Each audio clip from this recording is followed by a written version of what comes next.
Si Leonardo Watch ay walang iba kundi isang talunan, walang silbing lalaki na literal na walang kinalaman sa kanyang pangalan at nagnanais ng mas mahalaga sa kanyang buhay. Araw-araw siyang nagdadasal sa Diyos sa pag-asang biyayaan niya siya ng isang uri ng lihim na kakayahan, na mapapansin siya ng mga babae kahit minsan, para wakasan niya ang kanyang mahirap at malungkot na pag-iral tulad mo, or kahit na ibigay sa kanya ang isang espesyal na superhero power para maging high value man siya. Si Leonardo ay nakatira sa gitna ng kawalan at hindi nakikipag-usap sa sino man sa loob ng maraming taon, ngunit namimiss niya ang kanyang nakababatang kapatid na babae at sumulat ng mga liham sa kanya, na nagsasabing bibisitahin siya nito at magiging kapatid na nararapat sa kanya. Pagkatapos, nakita natin si Leonardo na dumating sa modernized na syudad, isang magandang concrete jungle na walang agarang banta, hanggang sa isang araw, ang buong lungsod ay napawi ng mga higanteng meteor mula sa langit, na sum-iris sa lungsod. Hindi niya alam, ang mundo ni Leonardo ay nakakaranas ng sci-fi collision ng dalawang mundo, na nagpasabog sa syudad at naging bagong syudad, or kung hindi man ay kilala sa anime bilang Hell sa Limslot. Ang ibang mundong ito na bumangga sa Earth ay pinangalanang Beyond or ang Underworld, at ang mga dayuhan mula sa lugar na iyon ay nagsasabi na ang kaganapan ay kasing gulo para sa kanila tulad ng para sa mga tao.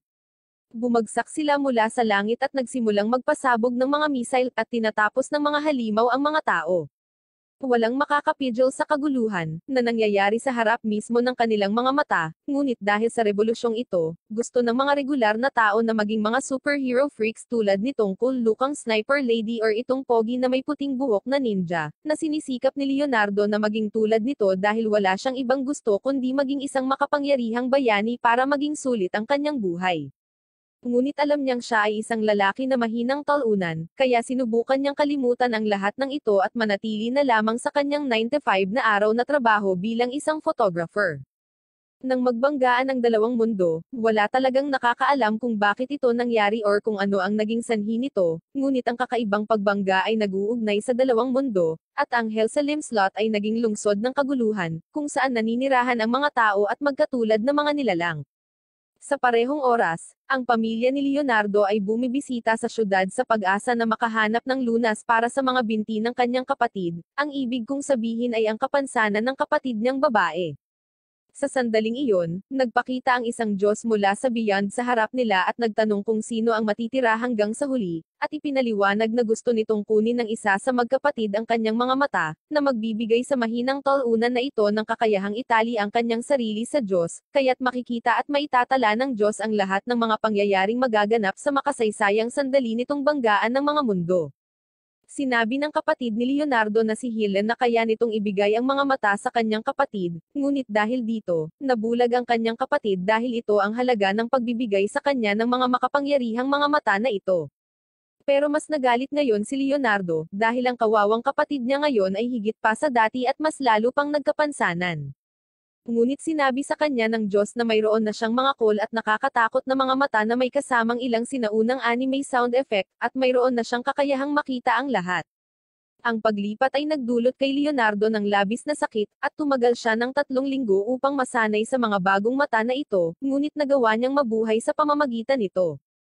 Pagkatapos noon, nagpasya siyang pumunta sa Gotham na isang lungsod sa pag-asang makahanap ng lunas na magbibigay daan sa kanyang kapatid na bulag at may kapansanan na makakita at makalakad muli. Dumating siya sa Hell sa Limslot at nagpasya na magtrabaho bilang isang freelance na mamamahayag, ngunit dahil siya ay isang talunan, halos hindi niya kayang punan ang kanyang tiyan. Pagkalipas ng 6 na buwan, nakita namin siyang nakaupo sa diner ni Vivian at nakikipag-usap sa kanya, bago siya naawa sa kanya dahil siya ay isang talunang lalaki, kaya binigyan niya siya ng isang libreng burger na makakain bilang kapalit ng paghuhugas. Sa sandaling iyon, isang supersonic speed monkey ang tumalon sa harap niya at nag-zoom palayo gamit ang kanyang camera. Nakita ito ni Leonardo sa slow-mo salamat sa kanyang mga mata, at nagsimulang tumakbo para habulin ang magnanakaw sa mga lansangan. Pagkatapos nito, nabubuhay siya sa sunod-sunod na mga pagkakataon habang ang isang armadong pagnanakaw ay isinasagawa sa kanyang tabi ng isang dayuhan, at ang putok mula sa kamay nito ay nagpapadala sa kanya at sa unggoy na lumilipad sa harap mismo ng lalaking ito na may pilak na buhok na si Zaprin Fro ng Libra, na isang organisasyon ng mga vigilante na binubuo ng mga taong may superhuman na kapangyarihan. Si Zap pala ay naghahanap ng isang lalaki na nagngangalang Johnny Landes na dapat ay sumama sa kanila at kamukhang kamukha ito ni Leonardo. Nagpa siya si Leonardo na samantalahin ang hindi pagkakaunawaan na ito, at sinundan siya sa kanyang base at nahuli nang malaman nila na hindi siya ang tamang lalaki. Iniisip ni Leonardo na kung magkakaroon ng mahiwagang lunas na makapagpapagaling sa kanyang kapatid, dapat itong itago sa isang lugar kung saan ang malalakas na organisasyon lang tulad ng Libra ang makaka-access. Matapos mahuli, humingi siya ng paumanhin at sinubukang ipaliwanag ang kanyang motibo, ngunit sa sandaling iyon ay nagsimulang may palabas ang balita, at ipinakita nito na hinuhuli ng pulis ang dayuhan na magnanakaw mula kanina. Ngunit biglang, isang figure ang lumabas sa katawan nito at hinampes ang lahat ng tao sa paligid niya, at ang channel ay lumipat sa isang katakot-takot na lalaki na kilala bilang si Fento, na nagsasabing isa siya sa nagpakilalang 13 hari ng lungsod na ito at mukhang isang cheap joker mula sa Batman. Sinabi niya na siya ay nagpakawalan ng isang demonyo na tinatawag na Yogo sa 2 piraso, at ang mga kinatawan ng sangkatauhan ay dapat mahanap ang iba pang kalahati nito bago gawin ng demonyo, maliban kung nais nilang masira ang lungsod. Binigyan niya sila ng klon na may magbubukas na gate kada ilang minuto, at ang kalahati ng demonyo ay magpapakita at sisirain ang lahat sa paligid nito bago mawala. At sa sandaling iyon, nagsimulang lumiwanag ang unggoy na kumuha ng kamera ni Leonardo, at ang kalahati ng demonyo ay nagpakita at sinira ang gusali ng opisina. Pagkatapos ng pag-atake, kinuha ni Zap si Leonardo at tinanong kung siya ay isang ahente ni Fento, ngunit ang kanyang kasamahan na si Chain ay tumalon at ipinaliwanag na nagpa siya si Claus na protektahan siya, na nangangahulugan na siya ay isang mabuting tao. Napagpasyahan niya na ang tarangkahan ng demonyo ay dapat na nasa unggoy, at sinimulang habulin ito habang tumatalon ito mula sa gusali. Napansin ni Claus na nakita ni Leonardo ang napakabilis na pag-atake na iyon at nagtanong kung ito ay salamat sa kanyang mga mata, at sinimulan niyang ipaliwanag ang lahat mula sa kung paano niya nakuha ang mga ito. Isinusumpa niya ang kanyang kaduwagan at kung paano ito humantong sa pagkabulag ng kanyang kapatid, ngunit pagkatapos ay tumalon ang mga pulis gamit ang kanilang mga helicopter at pinutol ang kanyang kwento. Ipinadala nila ang kanilang mga robot sa labanan at sinubukan silang arestuhin sa pamamagitan ng paglalagay ng buong kaguluhan sa Libra, ngunit nagpa siya si Claus na harapin ito ng mag-isa at hiniling kay Leonardo na sumali sa kanilang organisasyon, kapalit ng kanilang tulong sa pagkamit ng kanyang layunin. Pagkatapos, lumakad siya pasulong upang ipakita ang kanyang malakas na grid-style na Blood Martial Arts Form 11, twist ng storm technique na nagpapatibay sa kanyang dugo at naghihiwa sa lahat ng nasa paligid niya sa isang twister. Pagkatapos ay sinabi niya kina Leonardo at Zap na tapusin na ang plano ni Fento. Pareho silang sumakay sa scooter ni Leonardo at nagsimulang makipagkarera patungo sa unggoy. Sa kanilang paglalakbay, sinabi ni Leonardo na hindi niya akalain na ang tarangkahan ay nakatanim sa unggoy dahil hindi ito nahati tulad ng nakita nilang tulisan kanina. Sa sandaling iyon, nakatanggap sila ng mensahe mula kay Chain, na nagsasabing papunta na ang unggoy, at malapit nang muling magpakita ang gate, kaya dapat silang mag-ingat. Habang sinasabi niya iyon, ang highway at ang mga gusali sa kanilang paligid ay nasira, at si Leonardo ay bumagsak sa harap ng kanyang paboritong kainan, na ngayon ay wasak na. Nakita niyang buhay pa si Vivian at ang kanyang ama sa ilalim ng gumuhong mga durog na bato, at nagpas siyang magseryoso sa pagwawakas sa kalokohan na larong ito. Tumayo siya at nagsimulang maglakad pasulong, habang ang unang kalahati ng demonyo ay tumalon sa kanyang harapan at naghahanda sa pag-atake, ngunit bago siya mapinsala, pinoprotektahan siya ni Zap sa pamamagitan ng kanyang sandata. Pagkatapos ay sinabi ni Zap sa kanya na gusto niya ang determinadong tingin sa kanyang mukha at iniabot sa kanya ang isang pistol, at naghahanda na gamitin ang kanyang sariling espesyal na martial arts habang humarap ang demonyo patungo sa unggoy. Ang kanyang fighting style ay tinatawag na Star-Style Blood Arts Blade Form No. 1 Blade of Flame, na nagpapatibay sa kanyang dugo sa isang matalim na blade. Pagkatapos ay ginamit ito ni Zap upang hatiin ang demonyo sa kalahati at hinayaan si Leonardo na tumakbo patungo sa unggoy, bago pinasabog ang demonyo gamit ang isang lambat ng apoy gamit ang kanyang 7th Hell Technique. Sa kabilang banda, ginagamit ni Leonardo ang kanyang mga mata upang mag-zoom in at matukoy ang isang pulgas sa unggoy na may tarangkahan na nakatanim, at inatake ito ng may makadiyos na katumpakan salamat sa kanyang mga mata.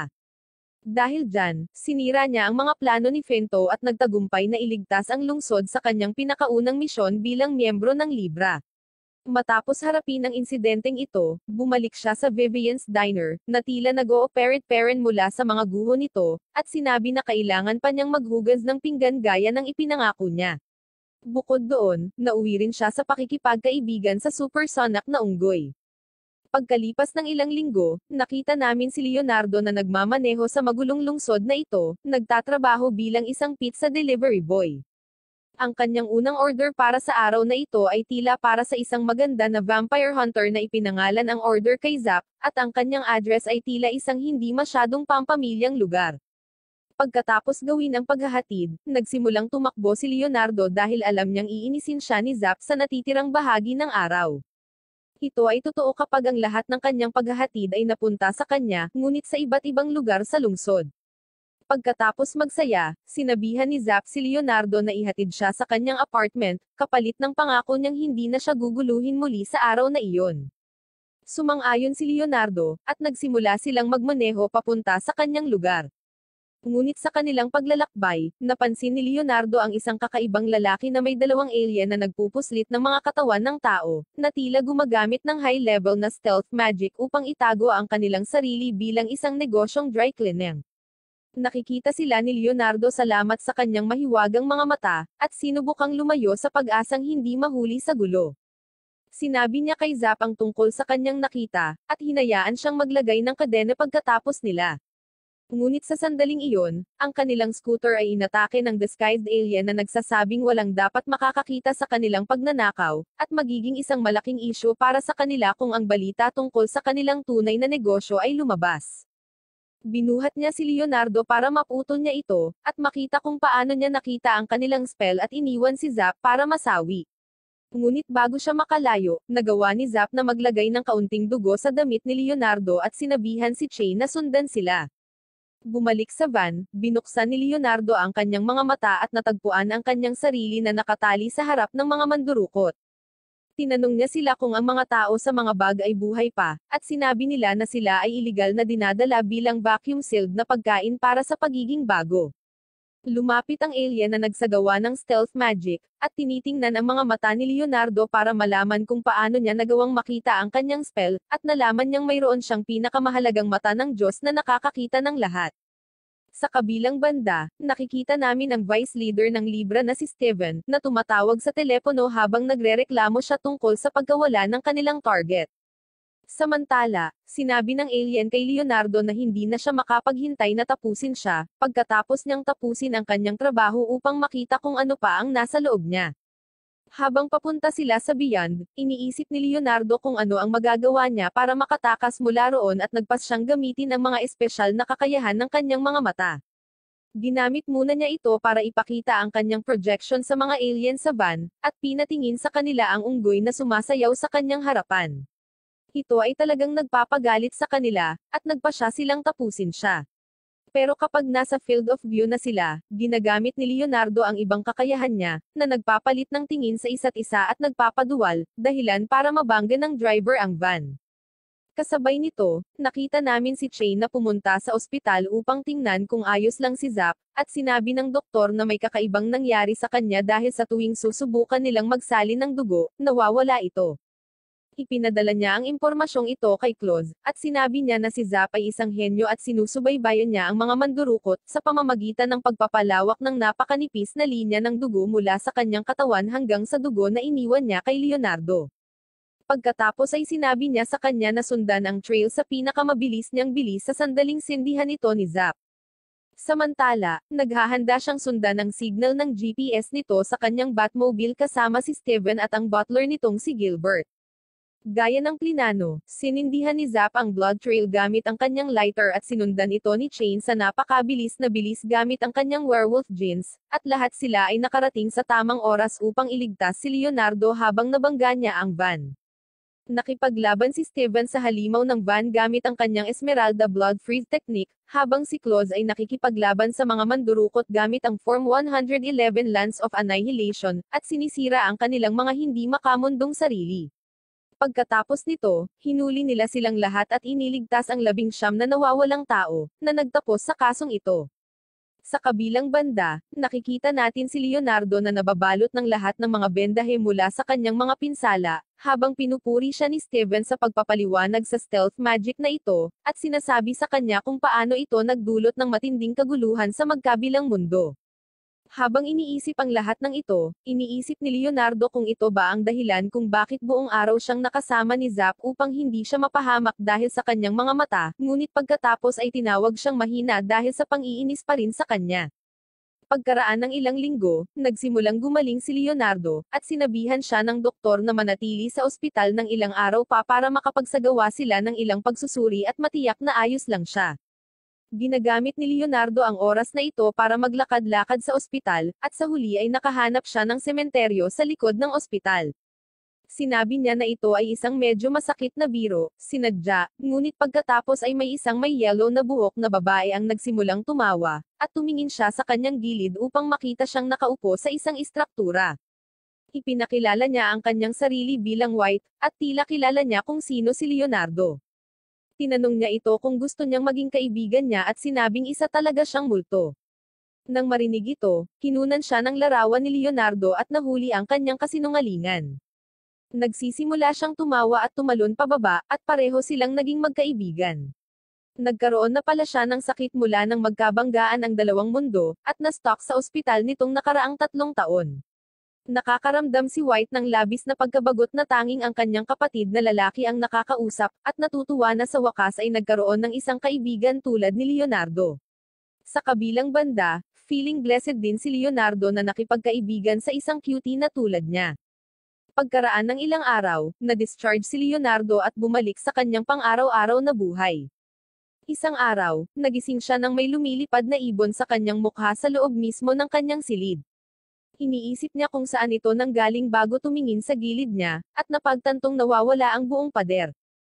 Pumasok ang kanyang kontratista at ipinaliwanag na nagpasya siyang gawing marangyang hotel ang property, at ayon sa forced eviction clause sa kanyang kontrata, mayroon siyang 40 segundo upang umalis dala ang kanyang mga gamit bago niya siya paalisin sa pamamagitan ng puwersa.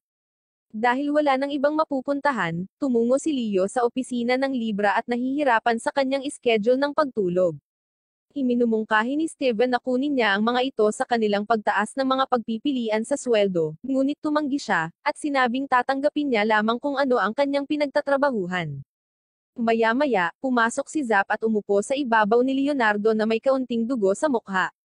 Ipinaliwanag niya na nakipag-away siya sa ilang hooligan na bigla ang lumapit sa kanya. Pinutol niya ang kanyang leeg, ngunit sinugod pa rin siya ng lalaki, na medyo ikinagulat niya. Nagtataka siya kung paano ito nagawa ng isang tao, at sinabi ni Steven na marahil dahil ito sa paggawa ng kamakailang gamot na kanilang pinag-aaralan na tinatawag na Angel Scale. Ito ay isang sintetikong gamot na maaaring pansamantalang baguhin ang pisyolohiya ng isang tao, at bigyan sila ng ilang nakakabalisa na lakas at kapangyarihan. Ito ay talagang mahal at may ilang mga kasuklam-suklam na plots. Sa sandaling iyon, ipinakita ni Chain ang isang recording na ginawa niya ng lihim na nagpapakita ng isang tao na nagbabago sa isang malahalimaw na nilalang at nagtatangkang pumaslang sa isang pangulo. Ipinaliwanag niya na ang video ay mula sa labas ng mundo, at natatakot sila na maaaring may nagpupuslit ng gamot sa labas ng Hell sa limb slot. Nang makita ito, sinabihan ni Steven si Chain na alamin kung ano ang iniisip ng mga mandurumog tungkol sa sitwasyon, at sinabihan si Zap na kumuha ng higit pang impormasyon mula sa mga dealer. Pagkatapos nito, bumaling siya kay Claus at tinanong kung okay lang ba siya dito, ngunit mukhang abala siya sa paglalaro ng ilang online na alien chess-like game na tinatawag na Proud Fair. Samantala, ang unggoy ay tumitingin kay Zap at nagpahiwatig na si Leonardo ay hindi makahinga sa ilalim ng kanyang sarili, na ginawa siyang bumangon at iniisip kung siya ay buhay pa. Sa pamamagitan nito, lahat sila ay bumangon at tumakbo sa paligid ng bayan upang mang-alap ng higit pang impormasyon sa kasong ito, ngunit nauwi na walang nakuha. Nang walang ibang mapupuntahan, nagpasya si Claus na gamitin ang kanyang mga koneksyon sa underworld para makakuha ng lead, at para dito, nagpasya siyang humingi ng tulong sa isa sa mga nangungunang mob boss ng Beyond Dawn. Bago siya pumunta sa kanyang lugar, lumabas siya para sunduin ang isang miyembro ng Libra na nagngangalang KK, na tinambangan ng ilang tao kamakailan. Kinuha siya ni Claus, pinunan ang sitwasyon, at sinabihan siyang samahan siya kasama si Gilbert sa bahay ng Don. Nang makarating na sila, nagulat sila nang makita si Proud Fair Grandmaster Olchenko na nakatayo sa labas ng bahay ng Don. Sinubukan ni Claus na sabihin sa lalaki na ito ay isang mapanganib na lugar, ngunit siya ay desidido na hamanin ang kasumpa-sumpa na Don sa isang laro at mapanalunan ito. Sinabi ni KK na sa normal na mga pangyayari, ang isang tulad ng Don ay hindi kailanman magpapasaya sa kanila, ngunit siya ay tila isang balisa na tagahanga ng Proud Fair at nag-set up ng isang panuntunan kung saan siya ay magbibigay ng isang hiling ng sinumang makakatalo sa kanya. Nang magkaharap sila ng Don, sinubukan siyang hikayatin ni Claus na tanggihan ang hamon ni KK dahil isa siyang malaking asset sa sangkatauhan, at ang pagkawala sa kanya ay talagang hindi patas. Ngunit bago siya makapagsalita ng iba pa, sinabi ni Olchenko na napakawalang galang sa kanya na ipagpalagay na matatalo siya at naglakad patungo sa Don upang simulan ang laro. Ngunit bago siya pumunta, iminumungkahi ni Claus na kalimutan niya ang tungkol sa pagsubok na i-checkmate ang mob boss, ngunit hindi ito pinansin ni Olchenko at sinabing naroon siya upang manalo. Pagkatapos nito, pinalawak ng Don ang ibang dimensyon na tanging siya at si Olchenko ang nasa loob nito, at sinimulan nila ang kanilang laro. Sinabi ni Olchenko na nangangailangan siya ng mga sand at ang nuclear para sa kanyang bansa, at hinihiling na ang mga taong nakakita sa kanya na pumasok sa loob ay dapat na itapon, habang tinutukoy sina Claus at KK. Tinanggap ito ng Don, at sinabing kakailanganin niyang maglaro ng isang laro na hindi bababa sa 10 oras ang haba. Sa panahong ito, kung mapapanatili niya ang kanyang katinoan ng hindi matatalo, itutulak ang isang draw, or manalo sa pamamagitan ng pag-checkmate sa kanya, kung gayon siya ay maituturing na panalo. Ngunit kung matalo siya, kukunin ng Don ang natitirang bahagi ng kanyang buhay para sa kanyang sarili. Sumang-ayon si Olchenko, at nagsimula ang kanilang laro. Sa labas, sinabi ni KK na si Olchenko ay maaaring makalabas ng buhay dahil siya ay isang grandmaster sa laro, at kahit na si Claus ay nagawang makalabas doon ng 4 na beses na. Ngunit sinabi niya na sa lahat ng mga oras na iyon, halos hindi niya nagawang ihinto ang laro para sa inilang oras, at ni minsan ay hindi siya nanalo laban sa Don. Ang laro ay nagpatuloy sa loob ng 9 na oras at 58 minuto, ngunit si Olchenko ay na-checkmated ng Don at itinapon sa labas ng laro upang banggitin na para siyang isang brain-dead na zombie. Nalaman niyang mahigit 100 taon nang naglalaro ng laro ang Don, at walang paraan na matatalo siya ng isang tao. Pinasalamatan siya ng Don para sa magandang laro, at pagkatapos ay nagpa siya na tuparin ang kanilang kontrata sa pamamagitan ng paglabas ng kanyang utak, ngunit tumalon si Claus at pinigilan siya. Humingi siya ng paumanhin para sa kanyang walang modo na pag-uugali, at humiling na itigil ng Don ang pagpaslang kay Olchenko hanggang matapos ang kanilang laro. Sinabi ng Don na hinding-hindi niya ito tatanggapin mula sa iba, ngunit dahil sa pagiging dating magkaibigan, papayagan niya ito at sinabing kailangan niya itong aliwin sa isang laro sa loob ng 79 na oras kung gusto niyang iligtas niya ang buhay ni Olchenko. Sumang-ayon si Claus at pumasok sa dimensyon ng laro upang simulan ang kanilang laro. Habang ginagawa ito, hinihiling din ng Don ang iba pa niyang mga kahilingan, at sinabi ni Claus na gusto niya ang lahat ng impormasyon sa paligid ng angle scale na gamot at ang pamamahagi nito. Sinabi ng Don na tutuparin din niya ang kahilingan kung siya ay manalo, draw, or matigil sa laro sa loob ng 79 na oras at sinimulan nila ang laro. Habang naglalaro, iniisip niya kung anong klaseng lalaki si Claus na handang ilagay ang kanyang buhay sa linya para sa mga estranghero. Sa tuwing lalapit siya sa kanya, gusto niya ng impormasyon tungkol sa isang bagay na nagbabago sa kapalaran ng mundo, tulad ng gamot na ito. Sinabi niya kay Claus ang tungkol sa kahilingan ni Olchenko na itapon siya, at tinanong kung karapat-dapat pa ba siyang iligtas. Ngunit sinabi ni Claus na ang mga tao ay mahina at gumagawa ng masasamang desisyon dahil sa kahinaang iyon, ngunit hindi iyon nangangahulugan na hinahayaan niya ang kanilang mga desbentahan na timbangin siya at ang kanyang mga pagpapahalagang moral din. Ang laro ay nagpapatuloy ng maraming oras, at sa wakas, pagkatapos ng 79 na oras, pinalabas ng Don si Claus at pinipigilan ang kanyang pagtatapos sa bargain sa pamamagitan ng pagbibigay sa kanila ng lahat ng impormasyon, at pagligtas sa buhay ni Olchenko. Ipinadala ni KK ang impormasyong ito kay Steven, at pinamamahalaan ng Libra na itigil ang gamot sa isang gabi. Makalipas ang ilang araw, nakita namin si Leonardo na sumasakay ng tren para makarating sa opisina. Sa kanyang paglalakbay, nakilala niya ang isang lalaki at nakipag-usap sa kanya tungkol sa uri ng mga nilalang na nakatira sa Hell sa Limslot. Ipinaliwanag niya na may humigit kumulang 25% ng mga tao sa lungsod, na may 50% ng populasyon ay mula sa kabila. Ang iba pang 20% ay binubuo ng mga bagay na walang nakakaalam kung ano sila, at ang natitirang 5% ay binubuo ng mga taong hindi nakikita sa pamamagitan ng normal na mga mata, at itinuturing na talagang mapanganib. Sa 5% din pala ang lalaking ito. Pagkatapos nito, bumaba si Leonardo sa tren at ginawa ang kanyang negosyo gaya ng dati at nagpunta sa isang bar kasama si Claude at ang iba pa, na naroon upang batiin ang ilang iba pang miyembro ng organisasyon. Nag-chill out sila at nag-enjoy sa kanilang oras, at tinanong ni Claude si Leonardo kung ano ang nangyari sa kanya mula noong huling insidente. Ipinaliwanag ni Leonardo na nasanay na siya sa trabaho, habang ang ilan sa mga malilim na aspeto nito ay mahirap pa ring maunawaan para sa kanya. Pagkatapos ay idinagdag niya na ngayong araw lang, nakakita siya ng ilang tao na nagbigay ng maliwanag na pulang ilaw na hugis pakpak, at ito ang dahilan kung bakit ang lahat ng naruroon ay huminto sa kanilang mga ginagawa at lumapit kay Leonardo. Kumuha si Steven ng pulang papel at tinanong kung ang ilaw na iyon ay ang parehong lilim, at kinumpirma niya ito, na ginagawang hindi komportable ang lahat doon. Ipinaliwanag ni Zap na ang mga taong iyon ay tinatawag na mga blood breeds, or mga vampira gaya ng pagkakakilala natin sa kanila. May posibilidad silang uminom ng dugo ng ibang mga nilalang, at ang mga tao ay tila ang kanilang paboritong inumin. Karaniwan, hindi sila makikita or malalaman ng mga tao ang kanilang tunay na ugali. Hindi rin sila lumalabas sa anumang mga camera or recording, kaya mahirap mang-alap ng impormasyon tungkol sa kanila. Ngunit salamat sa mga mata ni Leonardo, maaari nilang baguhin ang lahat ng iyon at sa wakas ay magtagumpay sa labanang ito. Matapos sabihin iyon, lahat sila ay nagtataka kung kailangan nilang tawagan ang sikat na vampire hunter na si Blitz, at pagkatapos ay mag-alala na baka dumating pa rin siya, dahil sa kung gaano siya kabalisa sa pagpaslang ng mga blood breeds. Pagkatapos nito, pumunta sina Zap at Leonardo sa airport upang tanggapin ang kasumpa-sumpa na panauhin, at ipinaliwanag ni Zap na si Blitz Abrams ay binansagan na Lucky Abrams dahil sa kanyang nakakamangha na swerte. Isa talaga siyang matalinong detective at vampire hunter, at dahil doon, daan-daang sumpa ang ginawa ng mga vampira sa kanya. Ngunit dahil sa kanyang malakas na swerte, ang mga sakuna na sinadya upang saktan siya ay lumilihis sa pinakakamangmang na paraan at kadalasang nauuwi sa mga isyu para sa mga tao sa kanyang paligid. Ang masaklap pa nito, tila hindi niya napapansin ang katotohanan ito at patuloy na iniisip na normal lang ang lahat.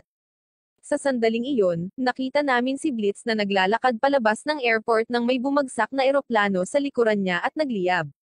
Pagkatapos nito, nakasalubong niya sina Zappo at Leonardo sa kalsada, at naging sanhi ng isang truck na mabangga ng isang malaking alien, at isang malaking piraso ng salamin ang lumipad palabas at na-stuck sa bungo ni Zap. Lumapit si Blitz sa kanila at sinabi na ang lungsod na ito ay mapanganib, at balisa gaya ng dati at binati silang dalawa bago binuhat si Leonardo at pumunta sa opisina upang salubungin si Claude at ang iba pa. Tila pinahahalagahan siya ni Claude at iniisip siya bilang kanyang tagapagturo, habang ang iba ay iniisip siya bilang isang sakuna na henyo. Matapos sabihin ang kanyang mga pagbati, naglabas siya ng malita at ipinakita ang isang kamay sa loob nito na tila may hawak sa isang papel. Sinabi niya kay Leonardo na tingnan ito gamit ang kanyang mga mata, at ipinaliwanag na ang papel ay tila naglalaman ng mga pangalan ng 13 Elder. Ipinaliwanag pa niya na ang 13 Elder ay tumutukoy sa 13 pinakamalakas na blood breeder na may natatanging kapangyarihan, at itinuturing na nasa tuktok ng kanilang sistema ng pagraranggo. Ang kanilang organisasyon ay nakatagpo lamang ng isa sa kanila sa lahat ng kanilang buhay, at ito ay nagkakahalaga ng maraming buhay upang makakuha ng kaunting impormasyon sa papel na iyon. Para sa mga vampira, sagrado ang kanilang mga pangalan, at masasabi ng isang tao na tatakan sila minsan at para sa lahat.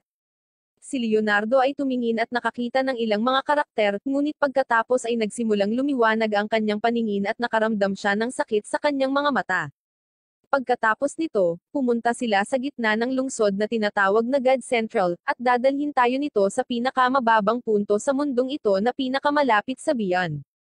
Iniisip ng mga tao na ang 13 Elders ay naninirahan sa hukay na iyon na tinatawag na Eternal Nothingness, at gusto ni Blitz na kumpirmahin ni Leonardo kung iyon ang kaso or hindi. Si Leonardo ay tumingin sa ibaba, at ang lahat ng impormasyon ay nag-overload sa kanyang mga mata at utak hanggang sa ang kanyang paningin ay pumutok, at ang kanyang mga mata ay nagsimulang dumuyugo. Bumagsak siya at sinabing hindi niya ito kayang tignan ng 10 segundo or 20 segundo, dahil ang buong lugar ay natatakpan ng pula, na pinapansin kung paano ito napuno ng mga elder class blood breeds. Habang abala sila sa paggawa ng eksperimentong ito, tumungo sina Steven at KK patungo sa Stump Creek Avenue Station kung saan nagpakita ang ilang elders habang kumakain sila ng ilang tao. Ang pulisya ay humihingi ng kanilang tulong dahil sila ay napapawi ng mga ito. Naglalakad sina Steven at KK sa loob ng istasyon, at nahanap silang dalawa matapos madaling talunin ang isang pares ng kanilang mga goal. Pagkatapos nito, nakikibahagi sila sa dalawang laban sa isang labanan laban sa babaeng blood breeder, na madaling tinalo ang kanilang mga sarili at tumatawa sa kanilang maliliit na magic trick, na tumutukoy sa kanilang blood martial arts. Ipinaliwanag niya na ang kanilang mga espesyal na diskarte ay maaaring magkaroon ng isang nakakalason na epekto sa mga blood breeders, ngunit ito ay wala kahit saan malapit na sapat upang pagtagumpayan ang kanilang mga kapangyarihan sa pag-regenerate. Habang ito ay nangyayari, si Claus at ang iba pa ay nagmamadali patungo sa kanilang lokasyon sa pag-asang maselyuhan ang blood breeders gamit ang mga mata ni Leonardo, na nagbibigay daan sa kanya upang makita ang kanilang mga tunay na pangalan. Nagpatuloy ang laban hanggang sa mukhang tapos na sina Steven at KK, ngunit pagkatapos ay tumalon si Claus mula sa tren, dinaig ang lalaki, at ginamit ang kanyang brain grid form, 999 Eternal Coffin Prison Seal, habang sinasabi ang pangalan ng babae at tinatakan siya sa isang maliit na krus ng dugo. Pagkatapos noon, lumabas silang lahat kasama ang mga sugatang sarili ni na Steven at KK at bumalik sa kanilang pang-araw-araw na gawain. Nagpasya si Leonardo na bisitahin si White sa ospital, at nalaman niyang nagtatago siya sa sementeryo dahil nainip siyang nakakulong sa silid ng ospital. Ay nalalayan siya ni Leonardo pabalik sa silid, at tila galit siya sa kanya sa hindi malamang dahilan. Sinubukan na tanungin siya ni Leonardo, ngunit nagpout lang ito at hindi siya pinansin. Pagkatapos noon, bumalik siya sa kanyang delivery duty at iniisip kung ano ang ikinagagalit niya habang binubuli siya ni Zap gaya ng dati. Nag-aalok siya na kumuha ng makakain ng magkasama at sinimulan siyang ihatid sa isang food corner, ngunit sa kanilang paglalakbay, sila ay naging biktima ng isang buhay na halimaw na truck na nagsimulang sumunod sa kanila at kinakain ang lahat ng bagay sa daan nito. Ang insidente ay nagsimulang ma-broadcast sa TV, at agad na naunawaan ni Claus at Blitz na ito ay walang iba kundi ang isa sa 13 hari ng lungsod, na pinangalan ng Aligora, ang reyna ng Monomania. Iniisip nila na dapat ay nagpasya siyang bawiin ang kanyang kasintahan, at pumunta sa pinakamalaking kulungan ng Hellsalim slot upang sirain siya. Ang lalaki pala ay isang hybrid na may 2 tao na naninirahan sa isang katawan, na opisyal at lohikal na nagbibigay sa kanya ng karapatang maging ang tanging tao na maaaring gumamit ng mga panghalip na nila, sila, at walang nagtatanong sa kanilang katinoan. Ang pangalan ng gwapong lalaki ay Doghammer, habang ang buhay na alien sa loob ng kanyang mga ugat ay pinangalan ng Deldro, at sila ay karaniwang murang kopya ng Venom mula sa Craigslist ng Spider-Man universe. Madalas silang nakagapos sa bilangguan, ngunit kung minsan ay humihingi ng tulong ang Libra sa kanilang mga kaso. Binuksan ni Claus ang kanilang selyo, at sinabi sa kanila na darating ang balisa nilang kasintahan upang kunin sila. Sa kabilang banda, nakikita natin si Leonardo na lumilipad sa hangin mula sa isa sa mga nakatutuwang pagtalon na ginawa ni Zap gamit ang scooter, at siya ay literal na nakabitin sa halimaw na truck. Sa sandaling iyon, lumabas si Aligora at hinuli siya at sinabing magiging mabuting kasama niya ito dahil naiinip na siya. Nagsimula siyang mag-isip tungkol sa kung paano siya nagkaroon ng perpektong kasintahan ngunit hindi ito gwapo, kaya't nagpunta siya at hinanap ang gwapo na lalaki na mahahanap niya at pagkatapos ay pinutol ang kanyang kasintahan, at inilagay ito sa katawan ng gwapong lalaki pagkatapos maubos ang kanyang dugo palabas. Sa ganitong paraan, dinala niya ang lalaking pinapangarap niya sa katotohanan na may perpektong personalidad at perpektong hitsura. Nang marinig ito, kinumpirma ni Leonardo na siya ay kasing balisa ng iyong karaniwang kasintahan, at nagsimulang hilingin na pumasok si Claus at iligtas siya tulad ng dati. Samantala, nahanap ni Aligora sina Dog at Brody na naglalakbay kasama si Claus.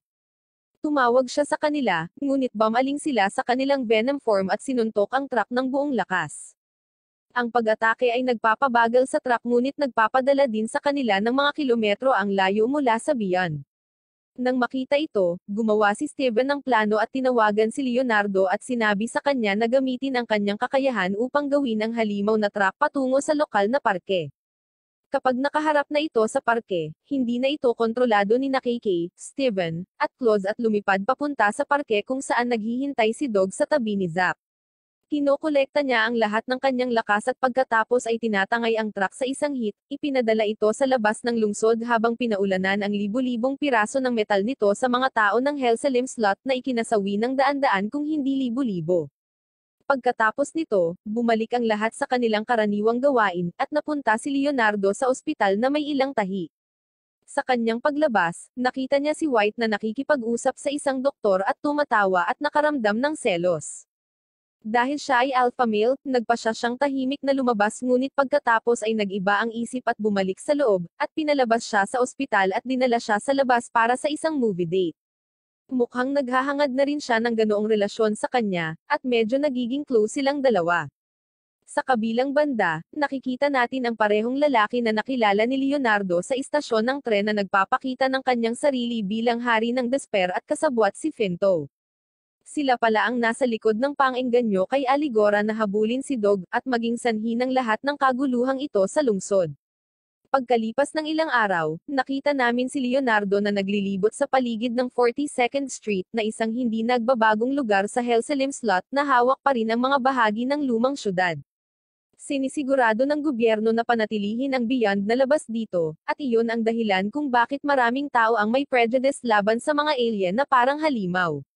Nagkataon na naroon si Leonardo upang kumuha ng kanyang sarili ng burger mula sa isang sikat na franchise na tinatawag na Angel's Burger. Habang naglalakad siya palabas ng kalye, napansin niya ang isang alien na parang kabute na tumakbo papunta sa kanya, at nasagasaan ng isang truck. Nag-aalala si Leonardo para sa kanyang buhay, ngunit ang alien ay bumangon lamang at nagtanong kung maaari niyang makuha ang mga burger na iyon. Sinabi niya na wala siyang skeleton tulad ng mga tao, kaya ang mga pisikal na epekto ay hindi nakakapinsala sa kanya sa parehong paraan. Sa sandaling iyon, lumabas ang dalawang driver ng truck at nagsimulang makipag-usap sa alien, nagtatanong kung hindi siya nakakakita or kung ano paman. Sinubukan ni Leonardo na ipagtanggol siya mula sa kapwa-otang ito, ngunit binibigyan ng mga lalaki ang alien ng kalahating kinakain na burger bilang pag-areglo at umalis. Pagkatapos noon ay bumalik na rin si Leonardo sa opisina, at ihahatid ang order ng tanghalian ni Zap. Pagkalipas ng ilang araw, nakita naming muli si Leonardo na pinapatakbo ang mga gawain ni Zap, at nakipagkita siyang muli sa alien, muling naghahanap ng mga taong may dalang burger. Nakipag-deal na pala siya sa mga truck drivers na nagbebenta sa kanya ng burger sa halagang 4 na beses sa karaniwang presyo. Nakita ito ni Leonardo at sinabing hindi ito patas at sinabi niya sa alien na bibilhin niya ang mga burger para sa kanya sa halip ng walang anumang markup. Sinabi niya na kinamumuhian niya ang kapwa-otang panlahi at nais na gumawa ng isang hakbang pasulong, at ito ay nagmamarka ng simula ng kanilang pagkakaibigan. Ipinakilala ng alien ang sarili bilang Nedge, at patuloy silang kumakain ng maraming burger sa susunod na ilang linggo. Isang araw, habang nakaupo sa parke, binanggit ni Nedge na hindi niya naaalala ang kanyang mga magulang ngunit alam niya kung sino sila. Ang masama pa nito ay hindi rin matandaan ng kanyang ina ang kanyang pagsilang sa kanya, at ito ang naging dahilan ng kanyang pag-iisa. Nalungkot talaga si Leonardo para sa kanya at binibigyan siya ng isang espesyal na poster na kasama ng mga burger kung umorder siya ng malaking halaga, na talagang ikinatuwa ni Nedge na parang fanboy ng franchise. Sa kabilang banda, nalaman namin na ang mga driver ng truck ay talagang nasa ilalim ng malaking utang, at pinagbantaan ng isang collector na magbayad sa lalong madaling panahon. Sa kanilang pag-uwi, nabangga ulit nila si Nedge at, sa halip na humingi ng tawad, inilabas ang kanilang galit sa kanya sa pamamagitan ng pag-atake sa kanyang mushroom na mukha. Ang isa sa kanila ay nagkataong nakasuot ng gas mask dahil ang isa naman ay nabasa ang sarili matapos pagbabantaan ng kolektor sa kanyang buhay. Habang pinapahirapan nila si Nedge, nagsimula siyang mamula at biglang sumabog sa isang ulap ng mga spores na nagiging sanhi ng pagbagsak ng lahat doon. Kinabukasan, nalaman namin na lahat ng mga taong iyon ay nawala ang kanilang mga alaala mula sa huling 13 oras, at ito ay gumagawa ng balita. Nang makarating ito sa tanggapan ng Libra, nagpasya silang tingnan ito, ngunit agad na tumakbo si Leonardo patungo sa 42nd Street upang malaman kung ayos lang si Nedge. Sa una, hindi niya ito mahanap doon, ngunit pagkatapos ay naalala niya ang kanyang tirahan at nagpasya na hanapin siya doon. Sa lalong madaling panahon, nakipagkita siya sa kanya at nagtanong kung ayos lang siya at kung naaalala siya or hindi. Sinabi ni Nedge na naaalala niya siya at pagkatapos ay ipinakita sa kanya ang poster na ibinigay sa kanya ni Leonardo, at sinabi na ito ay talagang cool na poster ngunit hindi niya alam kung paano ito napunta sa kanyang bulsa. Dahil dito, napagtanto ni Leonardo na nawala rin ang ilang alaala ni Nedge. Maya-maya lang, may dumating mula sa likuran niya at nawala ng malay gamit ang baseball bat. Nang imulat ni Leonardo ang kanyang mga mata, nalaman niyang ito ay walang iba kundi ang parehong dalawang driver mula kanina. Hindi nawala sa alaala ng may gas mask ang pangyayari, at gumawa ng plano na pahirapan muli si Nedge para makuha ang kanyang mga spores at gamitin sa collector para makalimutan niya ang kanilang utang. Sinubukan ni Leonardo na pigilan sila sa pamamagitan ng paggamit ng kanyang kapangyarihan sa mata, ngunit hindi ito nagtagal. Sinabi ni Nedge na hindi siya magagalit para hindi niya makalimutan si Leonardo, ngunit nang muling pinatalsik ng baseball guy si Leonardo gamit ang kanyang bat, ito ay nagpop-up at naglabas ng nuclear cloud ng mga spore na nagbuburr sa mga alaala ng lahat sa isang malaking radius sa paligid nila ng hanggang 2 linggo. Mula sa pangyayaring ito, parehong nakakalimutan ni Nedge at Leonardo ang lahat tungkol sa isa't isa, at nakalimutan pa ni Leonardo ang ilang miyembro ng Libra. Ito ay tumatagal ng ilang oras para sa kanya upang makabawi mula sa kanyang mga pinsala, at si Claude at ang iba ay pinunan siya sa mga detalye. Hanggang sa isang araw, si Leonardo ay muling nakatagpo si Nedge dahil sa swerte. Nagpalitan sila ng isang katulad na kapalaran tulad ng ginawa nila noong una silang nagkita, at muling nakapagpalit ng burger. Pagkatapos nito, pumunta si Leonardo sa ospital upang makita si White at nakipagkita sa kanyang kapatid, na lumabas na ang parehong lalaki na nakausap niya sa tren noon. Ipinakilala ng lalaki ang kanyang sarili bilang Black, at sinabing ito ang unang pagkakataon na nagkita sila at tila nagsasabi ng totoo. Pareho silang lumabas upang sabay na kumain ng tanghalian, at mabilis na naging magkaibigan dahil marami silang pagkakatulad sa pagitan nila, tulad ng pagiging makulit na talunan na labis na nagmamalasakit sa kanilang nakababatang kapatid na babae, at nagsisikap na mabuhay sa nakakabalisa na mundong ito. Nalaman din ni Leonardo na si White ay may masamang kalagayan sa puso, at iyon ang dahilan kung bakit siya nasa ospital, at nakakaramdam ng kalungkutan. Sa sandaling iyon, natapon ni Vivian ang isang tasa ng kape sa ibabaw niya habang ang isang bata ay tumakbo sa kanya, ngunit ang kape ay nagsimulang lumutang sa hangin sa halip na mahulog sa kanya. Ito ay lumabas na si Black ay may ganitong psychic power, ngunit hindi niya ito makontrol ng husto at sa huli ay naitapon pa rin ang kape kay Leonardo. Pagkatapos noon, bumalik si Leonardo sa opisina at nakita si Zap na napahirapan ang kanyang sarili, habang sinusubukan niyang tapusin si Claude at patunayan ang kanyang superiority, gaya ng dati. Kinabukasan, dumating si Leonardo sa opisina at nalaman niyang wala si Zap. Nagtanong siya tungkol dito, at lahat sila ay nagtataka kung sa wakas ay sumuko na siya sa pagkatalo kay Claude at tinanggap ang pagkatalo. Ngunit pagkatapos, nakipag-video call siya kay Leonardo sa kanyang telepono at sinabing nabihag siya ng ilang taong nagtatangkang pumaslang sa kanya. Humingi siya ng tulong kay Claude at pinutol ang tawag, at nalaman namin na nagkukunwari lang siyang may problema at, sa totoo lang, nakipagpustahan siya sa may-ari ng isang underground na hand-to-hand fighting arena kung saan siya ay may malaking utang. Sinabi niya na tiyak na darating si Claude at lalaban para sa kanya, dahil siya ay nagmamalasakit sa kanyang mga kaibigan at matatalo ang lahat ng kanyang mga tao sa ring. Kinuha siya ng may-ari sa alok na ito, at nakita namin si Claude na papunta sa arena kasama si Leonardo. Pagdating doon, pumasok si Claude sa loob ng ring at sinabing nandoon siya para ibalik ang kanyang kasamahan. Ngunit sinabi ng tagapagbalita na dapat niyang talunin ang isang bilang ng mga kalaban, at pagkatapos ay maaari niyang bawiin ang kanyang kasamahan. Sumang-ayon si Claude, at nagsimula ang kanyang unang laban sa isang blonde na manlalaban. Pinatumba niya siya sa isang suntok, at pagkatapos ay humarap sa isang multi-armed alien monster. Naghahadyos ng suntok si Claude at saka pinaikot-ikot ang lahat ng paa nito na parang ipis. Pagkatapos nito, humarap siya sa isang grupo ng mga kalaban at pinahirapan sila sa katulad na paraan. Habang pinapanood siyang lumaban ng matikas, ang may-ari ng ring ay nasa sabik at tumalon pababa mula sa booth at pumunta sa ring. Hinarap niya si Claus at humiling ng tunggalian, at pareho silang nagsimulang maglaban. Napansin niya kung paano ang kanyang estilo ng pakikipaglaban ay kahawig ng isang Spartan na may sibat at kalasag. Siya ay umaatake gamit ang kanyang kamay at nagpapanatili ng isang malakas na depensa gamit ang kanyang kaliwa, ngunit hindi gumagamit ng mga diskarte sa paghawak, pagtulak, or paghila. Tinawag niya itong walang muwang at patuloy na nakikipagpalitan ng suntok sa kanya, hanggang sa napagpasyahan ni Claus na gamitin ang kaliwang kamay para suntukin siya at tuluyang nabali ang kanyang ulo. Nagulat ito sa lahat, ngunit nalaman namin na ang may-ari ng arena ay talagang isang blood breeder na ginagamit ang bangkay bilang panakip para makalaban niya si Claus at magsaya. Pagkatapos ay itinaboy niya ito pabalik, at hinayaan siyang makalabas ng arena kasama si Zap ng ligtas at maayos. Nang nasa labas na sila, kinamayan ni Claude si Zap at sinabing natutuwa siya na ligtas siya. Nakakainis ito ng husto kay Leonardo, dahil alam niyang sinamantala ni Zap ang pagiging bukas palad ni Claude.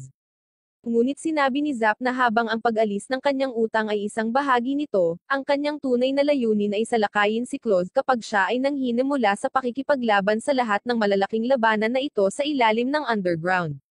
Pagkatapos ay tumalon siya sa kanya tulad ng dati, ngunit tinalo ni Claus ang kanyang sarili ng madali gaya ng dati. Pagkatapos nito, nagpa siya si Leonardo na bumalik sa bahay at sa kanyang paglalakbay, nakita si Black at pinasakay din siya.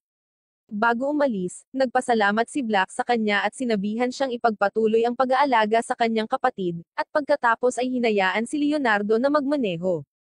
Kapag wala na siya, lumakad siya pabalik, kumuha ng coat mula sa mga stand sa labas ng gusali, lumakad sa loob para batiin si Finto at ilang iba pang nilalang ng underworld, at ibinunyag ang iba pa niyang pagkakakilanlan bilang King of Despair habang ang kulay ng kanyang mata ay nagbabago mula sa asul patungo sa pula. Pagkatapos nito, nagbabalik tanaw kami sa mga alaala ni Black at nalaman na parehong nasawi ang kanyang mga magulang sa collision ng dalawang mundo. Ang kanyang tunay na pangalan ay Willie, at ang kanyang kapatid na babae ay tinatawag na Marian. Pagkatapos nito, nakikita natin sila ni Leonardo na naglalakad sa Helselim Slats Museum. Ipinaliwanag niya na noong nangyari ang collision 3 taon na ang nakararaan, isang grupo ng mga espesyal na tao na tinatawag na mga casters ang natipon mula sa magkabilang mundo, at ginamit nila ang kanilang mga kapangyarihan upang pigilan ang banggaan, at pigilan ito sa pagkalat sa pamamagitan ng pagpapalawak ng psychic barriers sa paligid nito. Ang sentro ng collision na iyon ay sinasaliksik pa rin hanggang ngayon, at marami sa mga mananaliksik na kasangkot ay mula sa grupong iyon ng mga casters. Sinabi niya kay Leonardo na kasama nila ang kanyang mga magulang, ngunit wala na sila. Pagkatapos nito, tumungo tayo kay Zap sa kanyang pang-araw-araw na gawain ng kalokohan. Nagising siya na may masamang hangover mula sa nakaraang gabi pagkatapos makipagkita sa isang babae. Pagkatapos ay pumunta siya sa isang fast food restaurant, at kumuha ng ilang pagkain na mayaman sa bitaminang diabetes at atake sa puso. Pagkatapos ay pumunta siya upang manood ng karera ng kabayo at tumaya sa mga ito. Pagkatapos matalo roon, pinahirapan niya ang ilang mga tulisan na sumusubok na bumangga sa kanya, at pagkatapos ay pumunta sa isang kasino at sinasayang ang lahat ng kanyang pera doon, bago magpalipens ng gabi kasama ang isang babae. Pagkatapos ay nagising siya na may masamang hangover at pumunta sa isang fast food chain at umulit. Sa pagkakataong ito, nakita niya ang isang magandang empleyado ng restaurant, at nagpas siyang hingin ang kanyang numero. Tinatanggihan siya ng dalaga, ngunit patuloy niya itong iniistorbo at ipinagpatuloy ang kanyang matako na gawain hanggang sa lumaki ang kanyang tiyan. Matapos mabigong makuha ang kanyang numero, siya ay naging desperado at patuloy na iniistorbo siya hanggang sa isang araw, si Chain ay tumalon sa kanyang lumaking tiyan at sinabi na ang kanyang kaibigan na nagtatrabaho sa restaurant ay nagsabi sa kanya na ang talunan, na may kulay pilak na lalaki na ito ay patuloy na iniistorbo siya para sa kanyang numero at hindi na siya makatiis. Pagkatapos noon, pareho silang nagsimulang magtalo, ngunit sinabihan sila ni Steven na manatiling tahimik dahil kinumpirma nila na may nagbubukas na gate ng blood breeder sa India, at dumaan dito ang isang blood breeder kasama ng isang mangangaso. Ang kanilang destinasyon ay dapat na ang lungsod na ito, at ayon sa ulat, ang blood breeder ay nawala ng higit sa kalahati ng katawan nito habang nakikipaglaban sa hunter na ito. Sinasabi rin ito na ang buong Air Force Base at Gurur ay selyado dahil ang lahat ng nasa loob ay naging gold, na nangangahulugang nakikipaglaban sila sa isang talagang malakas na blood breeder, marahil na nasa elder class breed. Iyon ang dahilan kung bakit hinihiling nila kay Claus na tulong ang ISIL ang halimaw sa halip na ibagsak ito, at iniisip nila kung sino ang mangangaso na ito na humahabol sa isang malakas na vampira. Sa sandaling iyon, iniulat ni KK na nakita niya ang kanilang target sa tuktok ng gusali ng Sky Building, at nakita namin ang dalawang halimaw na naglalaban sa isa't isa at naninira ang lahat kung saan sila tumuntong. Iniligtas ni na KK at Steven ang isang bata mula sa pagkasawi, at pagkatapos ay tumungo patungo sa mga manlalaban na magkaharap. Salamat sa pagmuni-muni mula sa salamin sa likod nila, pinamamahalaan nilang malaman kung sino ang blood breeder at inaatake ito sa kanilang mga kakayahan. Ngunit sa ilang kadahilanan, ang mga ngaso ay biglang nagsimulang humabol kay Zap sa kalye. Ito ay nagpapalito kina KK at Steven, ngunit pagkatapos ay nakita nila ang blood breeder na sinira ang mga organo ng pag-atake nito, at nagsimulang muling mabuo. Nag-aalala ito sa kanila habang naghahanda sila para sa isang mapanganib na pag-atake mula sa vampira, ngunit pagkatapos ay tumalikod ang mga ngaso at ginamit ang parehong estilo ng Blood Battle Big Dipper na ginagamit din ni Zap kasama ang elemento ng hangin, at binabawasan ang vampira sa huling yugto nito na kilala bilang Jenen. Sa yugtong ito, muling nabuo ng vampira ang sarili sa isang estadong parang itlog na maraming mata, at automatikong aatake sa anumang bagay na malapit dito. Nang makita ito, napagtanto ni Steven na ang mga ngaso na ito ay walang iba kundi ang sikat na Blood Battle God, at ang nagtatag ng Big Dipper Blood Battle Style si Raho. Siya rin ang master ni Zap at sinasabing madalas na nawawala sa loob ng mga dekada, kung saan maraming naririnig ang mga tao tungkol sa isang taong pumapaslang ng malalakas na vampira. Ginagamit ni Raho ang kanyang mga blood art at tinake over ang bibig ni Zap, at ginagamit ito para kausapin ang lahat ng tao sa paligid niya sa pamamagitan ng pagtawag sa kanila na mga greenhorn. Hindi nagtagal, sumama sa kanila si Claus at ang iba pa, at kinikilala niya ang lakas ni Claus ngunit sinabi niyang kulang pa siya sa pagiging pinuno, habang nakaturo sa malaking tiyan ni Zap at tinawag siyang isang kasuklam-suklam na piraso ng dumi. Sinabi niya na kung may maglalagay ng dumi sa loob ng isang bag at pagkatapos ay itapon ito sa basurahan, hindi pa rin ito kasuklam-suklam gaya nitong walang disiplinang piraso ng magulong lalaki na ito na walang ibang ginawang mabuti. Sinabi niya na sa bilis na ito, kahit na ang mga surot na kanyang napipisil sa ilalim ng kanyang mga di umiiral na paa ay mas mahusay kaysa sa kanya, at sinabi na ibabalik niya siya sa ilalim niya at sasanayin siya ng maayos. Nang marinig ito, sinabi ni Claus at ng iba pa na si Zap ay walang dod ang isang nakakainis na talunan, ngunit sa parehong oras, siya ay isang hindi mapapalitang bahagi ng kanilang organisasyon at humiling sa kanya na muling isaalang-alang ang kanyang desisyon. Iniisip ito ni Raho at sinabi na kung nagawa ni Zap na alisin ng sandata ang Genten sa pamamagitan ng pagsira sa lahat ng mga mata nito, hahayaan niya itong manatili sa libra, kung hindi, kakaladkarin niya ang kanyang hindi maayos na sarili pabalik sa gubat, at sasanayin siya doon ng ilang matinding pagsasanay. Sinabi ni Claus na magiging mahirap ito para kay Zap, ngunit si Zap ay humakbang at sinabi na kung sinabi ng kanyang master na kailangan niyang gawin ito, dapat mayroong magandang dahilan para doon at nagpas siyang gawin ito. Naglalakad siya sa harap mismo ng itlog, at si Raho ay nag-set up ng isang hadlang ng dugo sa kanilang paligid upang mapigil ang pinsala habang pinapanatili si Zap sa loob. Sinubukan ni Zap na gumawa ng isang hakbang pasulong, ngunit inaatake siya ng itlog, at halos hindi niya napigilan na mawala ang kanyang ulo. Siya ay nagsimulang umiyak, iniisip na siya ay masasawi, ngunit pagkatapos ay naaalala kung ano ang mangyayari kung siya ay mab-go na gawin ito, at kung paano ang kanyang master ay isang masamang masochist na nasisiyahang pahirapan siya sa ngalan ng pagsasanay, at sinusubukang i-motivate ang kanyang sarili. Ngunit ito ay nagtatapos sa paggawa sa kanya ng higit pang panlulumo, at siya ay nagsimulang mawalan ng pag-asa.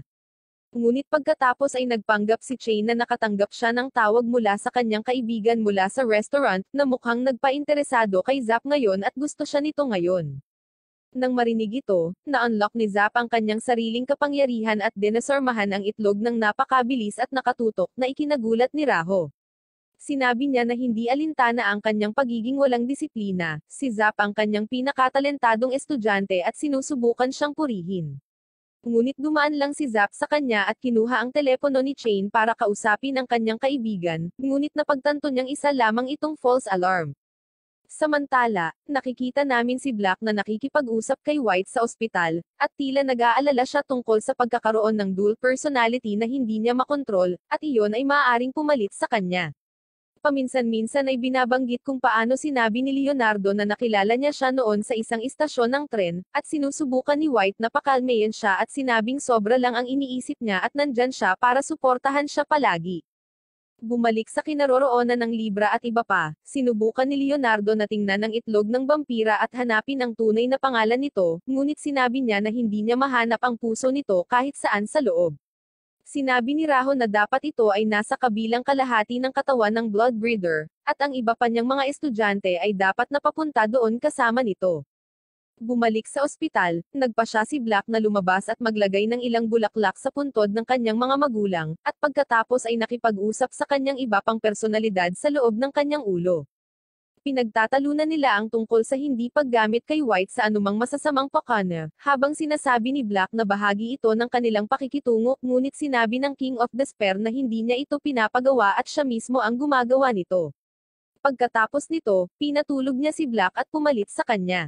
Pagkatapos ay sinabi niya na oras na para sa malaking pagbagsak na ito, at isagawa ang kanyang masamang plano.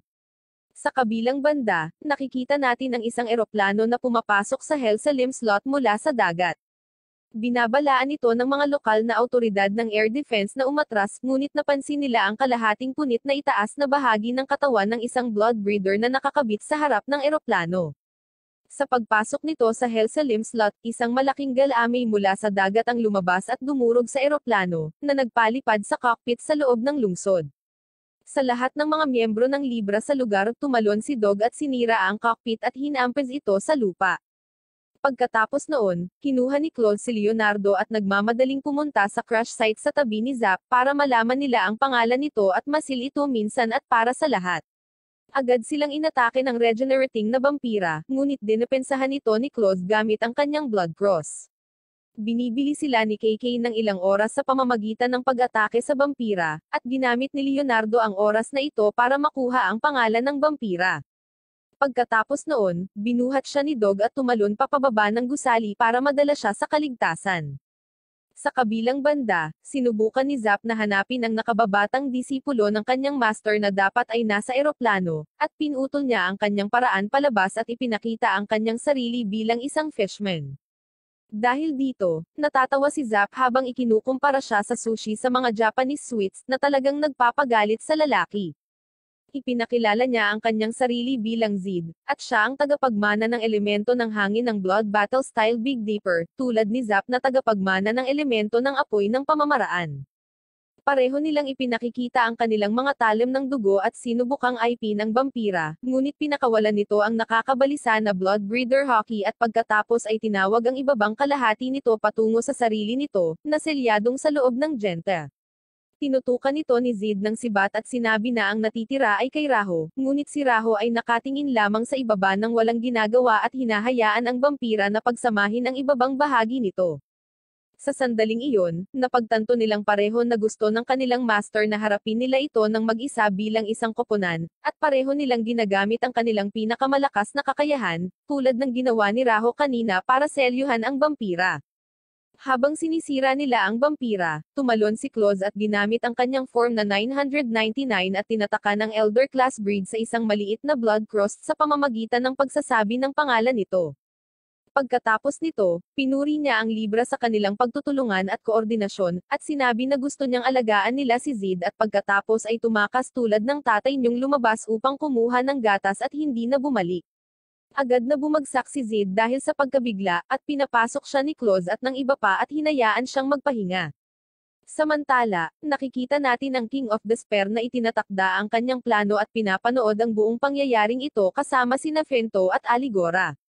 Tinutuya niya ang mga ito, at sinabing madali silang naaaliw samantalang kailangan niya ng isang bagay na napakagulo na mangyari na magpapabago sa kapalaran ng mundong ito. Pagkatapos ay tinanong niya si Aligora kung nahanap niya ang device na hinahanap niya, at binigyan siya nito ng isang pares ng salamin na sinadya upang kunin ang eyeballs ng ibang tao. Pagkatapos ay nagpasalamat siya sa kanya at naglakad papunta sa ospital, at ibinigay ang pares kay White. Sinabi niya sa kanya na kunin ang eyeballs ni Leonardo, at ibabalik niya si Black gaya ng ipinangako. Ito ay talagang nagpalungkot kay White, at siya ay nagsimulang umiyak at sinabi na gusto niyang maging kaibigan ni Leonardo at na siya ay talagang katulad sa kanila. Ngunit sinabi ng King of Despair na hindi na niya magagawa iyon at ang lahat ng card ay naibigay na, at dapat niyang laruin ang mga ito ayon sa napagpasyahan. Pagkatapos noon, nalaman namin na matagal na ang nakalipas sa panahon ng banggaan, isang parang apoy na nilalang ang lumapit sa magkapatid at akmang sasakupan ang katawan ni White, ngunit si Black ay tumayo at sinabihan nitong kunin ang sa kanya kung kinakailangan, at ayalay ang kanyang katawan kapalit ng hindi nito pagpapakialam sa kanyang kapatid. Sumang-ayon ang nilalang at kinuha ang katawan ni Black bilang King of Despair. Nalaman din natin mula kay Fento na ang King of Despair ay umiral mula pa noong unang panahon, at may maraming pangalan tulad ng Lucifer, Satan, at The Fallen. Dahil si Zed ang kanilang pinakabago, pinaka-junior na miyembro, nagpa siya si Leonardo na kunin ang sarili na magpakita sa kanya sa paligid ng bayan, at inanyayahan siyang mananghalyan ng magkasama. Nagpa siya si Zap na sumali din, ngunit mukhang gusto lang niya itong pabayaan sa pamamagitan ng pang-aapi sa kanya at pagkuha sa kanyang sarili ng isa pang Alipier's tulad ni Leonardo. Gayunpaman, mukhang mas mature si Zed para sa lahat ng kalokohan na ito at nagpa siya na patahimikin si Zap gamit ang matalinong mga tugon at disenteng asal. Noong una, dinadala sila ni Zap sa isang fish food restaurant, iniisip na hindi magiging komportable si Zed dito dahil kalahating isda siya, ngunit sinabi ni Zed na ang isda ay kumakain ng ibang isda sa lahat ng oras at alam niyang sinubukan siya ni Zap na inisin, ngunit ito ay nagtatapos lamang sa pagpapakita ng kanyang kawalang isip at ang kanyang utak ay maliit. Pagkatapos ay nagpa siya siyang pumasok ngunit sinabi ni Zap na susubukan nila ang ibang lugar dahil ayaw na niyang kumain ng isda. Pagkatapos nito, nagpatuloy sila sa paglalakad at sinubukan ang isang grupo ng mga random na lugar ng pagkain, kabilang ang isang lugar kung saan kakakainin sa halip, isang lugar kung saan isinusukan ng chef ang pagkain sa plato sa halip na lutuin ito, isang lugar kung saan sila naghahain ng buhay na utak, at isang lugar kung saan pinaghahain nila ang isang engkanto sa isang mangkok ng sopas. Pagkatapos nito, nagpa siya si Leonardo na ubusin na lang ang kanyang pera at dinala sila sa isang masarap na kainan, ngunit doon pumasok ang asawa ng may-ari at nagsimula silang mag-away sa labas hanggang sa mapaslang ng babae ang kanyang asawa, at nasira ang kanilang pagkain. Sa puntong ito, lahat sila ay nagsimulang maawa sa kanilang sarili at gusto lang ng ilang disenteng pagkain at pumunta sa isang lokal na restaurant, ngunit lumalabas na isang mafia gang ang umatake sa kanila at pinaslang silang lahat ng may-ari tulad ni John Wick, at nagsisilbi sa kanila bilang espesyal na chef ngayon. Nang makita ito, bumagsak si Leonardo, at kinaladkad siya ni Zed at Zap patungo sa diner ni Vivian sa pag-asang makakahanap na sila ng disenteng makakain doon. Tinanggap sila ni Vivian at binigyan sila ng isang order ng mga hamburger, at ito ay nagpapaiyak sa kanilang lahat sa kaligayahan. Sinabi rin niya na si Leonardo ngayon ay hindi na kumakain mag-isa, at mukhang mas masaya siya kaysa dati. Ito ay talagang nagpapasaya kay Leonardo, at pakiramdam niya ay pinagpala siya na nakahanap ng isang tahanan kasama ang libra. Dahil doon, lahat sila ay nagpa siya na kumain ng kanilang unang kagat, ngunit pagkatapos ay isang napakalaking blaster ang bumagsak sa ibabaw ng kainan at bumagsak sa bubong at sinira ang lahat. Pinoprotektahan ni Zed at Zap si Vivian at ang mga taong nakapaligid sa kanila, at nakita namin si Claus at ang iba pa na nakikipaglaban sa isang hukbo ng libu-libong alien na halimaw na may dalang malalaking blaster na ito. Sinabihan sila ni Claus na tulungan silang alisin ang gulo na ito, at pagkatapos ay ipaglaban silang lahat. Habang abala sina Leonardo, Zed, at Zap sa paghahanap ng makakainan, pinuntahan ni Claus Blitz, at Steven ang police detective na nagsabi sa kanila tungkol sa isang shipment ng malalaking blaster na ito mula sa ibang bansa na nawala.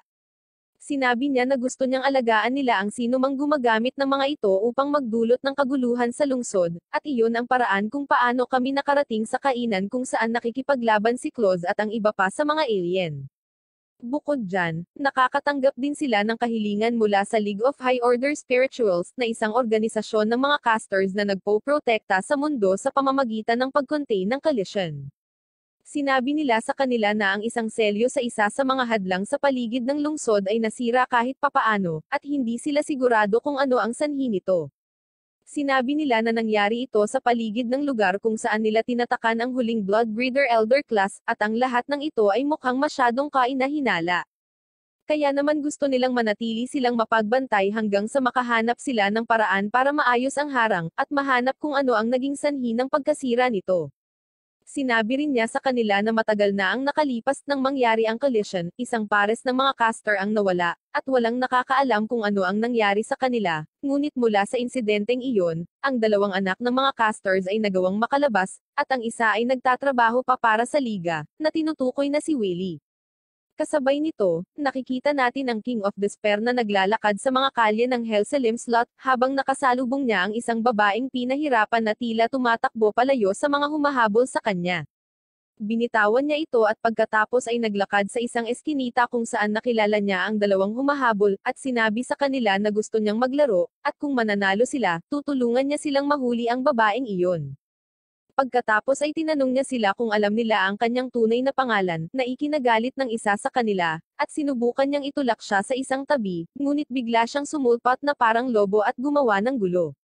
Dahil dito, talagang natakot ang ibang lalaki, at sinubukan niyang tumakas, ngunit kin-order siya ng King of Despair at tinanong siya ng parehong tanong at sinabi sa kanya na kung mali ang sagot niya, papaputukin din niya siya na parang lobo. Bumalik sa restaurant, nagkasakit si Zap pagkatapos kumain ng sushi at na-admit sa ospital. Pagdating doon, naabutan ni Leonardo si White na nagsabi sa kanya na gusto niya itong kausapin ng pribado. Pareho silang lumakad papunta sa sementeryo at sa lumang kapilya, kung saan nakaupo si White at sinabi na gusto niyang magdasal para sa kanyang kaligtasan. Nagtataka si Leonardo kung ano ang sinasabi niya. Sa sandaling iyon, pumasok ang King of Despair at sinabing nagsisinungaling lang siya at, sa totoo lang, gusto niyang ipagdasal ang kanyang sarili. Dahil doon, tumingin si White kay Leonardo at sinabing gusto niyang ibigay nito sa kanya ang mga mata ng Diyos. Sa pamamagitan nito, nakakakuha tayo ng isang flashback kay White na nag-iisip pabalik sa kanyang buhay. Ipinanganak siya sa isang lugar na ang magulang ay sina Benjamin at Emma, at nagkaroon ng kambal na kapatid na lalaki na nagngangalang Willie. Ang kanilang pamilya ay nagmula sa isang mahabang hanay ng mga casters na itinuturing na mga taong may espesyal na kapangyarihan. Ginamit nila ang mga kapangyarihang ito para sa ikabubuti ng lipunan, at nagkamit sila ng magandang pangalan sa mundo. Ngunit pagkatapos naroon siya si Marian, ang dark ship ng kanilang pamilya. Sa kabila ng pagiging casters ng kanyang mga magulang, isinilang siya na walang kahit katiting na espesyal na kapangyarihan. Sa kabilang banda, ang kanyang kapatid na si Willie ay ipinanganak na may lahat ng ito, ngunit siya ay isang malupit na talunan na hindi alam kung paano kontrolin ang kanyang mga kapangyarihan, at nagtatapos sa pag-iyak sa pinakamaliit na bagay. Sa kabila nito, itinuring niya pa rin ang kanyang sarili na siya ang nagdala ng kahihiyan sa kanyang pamilya. Ngunit, hindi tulad ng karamihan sa mga anime, ang kanyang mga magulang ay lumalabas na talagang disenteng mga magulang, at mahal nila siya bilang kanilang anak at ayaw nilang itulak ang anumang mga ideya, or layunin sa kanila na hindi nagpapasabik sa kanilang sarili. Habang lumalaki si Willie, huminto siya sa paggamit ng kanyang kapangyarihan at sinabing ayaw niyang maging isang caster. Ipinagmamalaki pa rin nilang dalawa na makitang tinutulungan ng kanilang mga magulang ang mga tao sa buong mundo, sa tuwing pupunta sila sa isa sa kanilang mga misyon, ngunit tila nakabuo si Willie ng sarili niyang pilosopiya tungkol sa kanyang mga kapangyarihan. Hindi iyon gusto ni Marian, ngunit kinukumbinsi siya ng kanyang ama na nangangahulugan lamang ito na naging sapat na ang loob ni Willie upang kontrolin ang kanyang mga kapangyarihan, at pigilan ang mga ito na maging ligaw. Sinabi niya sa kanya kung paano nila nilalayong tulungan ang isa't isa at suportahan ang isa't isa sa kanilang buhay. Habang lumilipas ang panahon, libangan ni Marian ang pagkuha ng mga larawan ng mga bagay na gusto niya. Isang gabi, bumangon si Willie at kinunan ng litrato ang kanyang natutulog na kapatid na babae, dahil talagang nagmamalasakit ito sa kanya at nagpa siya na pahalagahan ito. Kinabukasan, kinuha ng isang grupo ng mga bully ang kamera ni Marian at umalis. Nagpa siya si Willie na bawiin ito, ngunit itinapon nila ito sa ilog at tinalon ito ni Willie nang hindi man lang marunong lumangoy. Maya-maya, nagising siya sa isang ospital na nasa tabi niya si Marian, at umiiyak siya at tinawag siyang walang isip. Sinabi niya na ang kamera ay maaaring palitan, ngunit hindi niya alam kung ano ang gagawin niya sa kanyang sarili kung siya ay nasawi, at ito ay nagpaiyak sa kanilang dalawa. Kinagabihan, nag-usap silang dalawa at sinabi sa kanya ni Willie na isang beses noong bata pa sila, nagdala siya ng isang makintab na bola ng putik upang ipakita sa kanya, ngunit nagselos siya dahil hindi siya gaanong magaling gumawa ng mga iyon at hinaypan ito sa mukha niya. Ngunit sa kanyang sorpresive, si Marian ay bumalik lamang sa paggawa ng isang bagong bola at nakaramdam siya ng kaawa-awang pakiramdam. Noong araw na iyon, nagpa siya si Willie na hindi na muling gamitin ang kanyang kapangyarihan at magtrabaho ng mag-isa para maging isang dakilang tao. Pagkatapos ay ipinakita niya ang larawan niya na pinahahalagahan niya, at niyakap siya ni Marian at tinawag siyang isang mabuting kapatid. Pagkatapos nito, sinabi ni Marian sa kanya na hindi patas na hindi gamitin ang kanyang mga kapangyarihan kapag mayroon siya nito, at hinihikayat siyang sanayin at pahusayin ang kanyang mga kakayahan. Sinusuportahan niya siya sa lahat ng paraan na posible hanggang sa paglaki nila, at si Willie ay sumali sa kanyang mga magulang bilang isang caster din. Ngunit pagkatapos, dumating ang araw ng banggaan. Nagmadali si Marian upang hanapin ang kanyang mga magulang at kapatid na nahuli sa gitna ng kaguluhang ito. Doon, nakita niya si Willie na nakatayo sa harap ng isang malaking bola ng asul na apoy. Ang asul na apoy na ito ay lumabas na walang iba kundi ang mismong King of Despair, at ito ay noong sinabi ni Willie sa kanya na kunin ang kanyang katawan sa halip na ang kanyang kapatid na babae at ilayo siya sa lahat ng ito. Ngayon, sa pagbabalik sa kasalukuyan, nakita natin si White na naglalagay ng salamin sa mata ni Leonardo, dahilan para mawalan siya ng kontrol sa kanyang katawan at siya ay bumagsak. Pagkatapos ay binuhat siya ng King of Despair at kinaladkad pababa sa kanyang langgam kung saan ginamit niya ang mga mata ni Leonardo upang mahanap ang isa sa mga seal na bumubuo sa hadlang sa paligid ng lungsod at pinaghiwa-hiwalay ito, na nagdulot ng mga pagsabog sa lungsod. Sinabi niya na habang ang kasawian ay hindi maiiwasan, ito rin ang nagbibigay ng kahulugan sa buhay. Ngunit sa kanya na walang hanggan, ang kawalang hanggan na ito ay ang pinakamalaking anyo ng kawalan ng pag-asa. Inihayag din niya na si Marian ay walang puso, at ang kanyang mga magulang ay naglagay ng isang espesyal na selyo sa lugar nito na nagpapahintulot sa kanya na mabuhay. Matapos gamitin ang mga mata ng labis, nagsimula siyang umubo ng dugo at pagkatapos ay bumalik sa kapilya at umupo kasama ang isang walang malay na si Marian. Pagkatapos ay sinabi niya na siya ay tunay na mahal niya, at pagkatapos ay pinaputukan ang kanyang puso gamit ang isang baril, sinasabing siya ay magpapabagsak sa kanyang sarili sa pagbagsak na ito. Sa kabilang banda, nakikita natin si Fento na nakatingin sa lungsod mula sa isang tore, habang sinasabi niya na ang King of Despair ay tiyak na pumili ng isang talagang mapurol na araw para sa kanyang malaking pagbagsak. Pagkatapos nito, pumunta siya sa kinaroroonan ni Leonardo at ginaisan siya. Sinusubukan niyang makipaglaro sa kanya ng coin toss kung saan sasagutin niya ang alinman sa kanyang mga tanong kung manalo siya, at pananatilihin lang siya doon magpakailanman kung siya ay matalo. Sinabi ni Leonardo na wala siyang mga tanong na gusto niyang masagot mula sa kanya at tumanggi siyang maglaro, na ikinadismaya ni Fento, at hinayaan niya siya. Pagkatapos nito, bumalik siya sa kapilya at sinabi sa King of Despair na hindi nilalaro ni Leonardo ang kanilang laro, na talagang ikinainis niya. Sinabi niya na hindi niya dapat hayaang makalabas si Leonardo, ngunit nagpa siyang talikuran ang planong iyon at tinatanggap siya upang makita ang mga huling sandali ng lungsod na ito kasama niya. Habang bumagsak ang hadlang, nagsisimulang mabalisa ang lungsod sa pagbabago ng gravity sa mga lugar at mga gusaling random na gumagalaw.